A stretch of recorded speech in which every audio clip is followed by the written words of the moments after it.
আমরা প্রায় ভুলে যাই যে বঙ্গোপসাগরের একটা অংশও আমাদের দেশ। এর পরিমাণ আমাদের মোট জমির পরিমাণের চাইতে বেশি। আমরা প্রায় সবসময় জমিভিত্তিক আমাদের অর্ধেক দেশ নিয়ে মাথা ঘামাই, বাকি পানিভিত্তিক অর্ধেক দেশকে হিসাবেই ধরি না, কারণ আমরা ওই অংশে বসবাস করি না। আমরা তো হাওর বাওরেও বসবাস করি না, তাই বলে তো তাকে হিসাবের বাইরে রাখেন। এখন থেকে আমাদের অংশের বঙ্গোপসাগরকে আমরা আমাদের দেশের মূল্যবান অংশ, এই কথা সবসময় মাথায় রেখে অগ্রসর হব। এই অংশের পানির উপর দিয়ে দেশ বিদেশের সঙ্গে আমরা বাণিজ্য করব, তার মাধ্যমে আমরা পুরো পৃথিবীকে আমাদের প্রতিবেশী বানাবো। এই পানির মধ্যে আছে অফুরন্ত সম্পদ, মৎস্য সম্পদ, যা প্রতি বছর ফসল দেয়। এই পানির নিচে আছে অফুরন্ত গ্যাস। এর সব কিছুকে নিয়েই প্রতিনিয়ত আমাদের চিন্তাভাবনাকে চালিত করতে হবে। বর্তমান সরকার চট্টগ্রাম বন্দর ব্যবস্থাপনাকে নতুন করে সাজানোর উদ্যোগ নিয়েছে।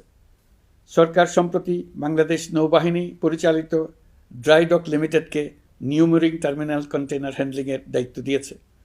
তারা কাজ শুরু করা মাত্রই কিছু ইতিবাচক পরিবর্তন এসছে। প্রথম 2 সপ্তাহে দেখা গেছে আগের তুলনায় প্রতিদিন গড়ে 225টি বেশি কন্টেইনার হ্যান্ডলিং হচ্ছে।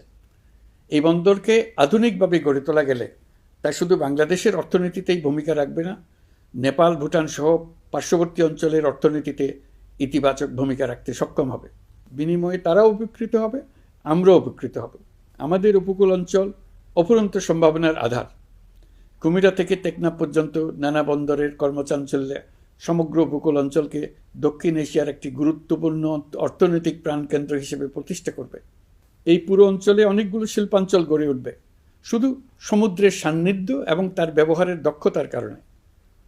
সমুদ্র উপকূলীয় অঞ্চলের সম্পদ ও পরিবেশের টেকসই ব্যবহার নিশ্চিত করতে আমাদের বন্ধু দেশগুলোর সঙ্গে আলোচনা শুরু করেছি। তারা উৎসাহ সহকারে সাড়া দিয়েছেন।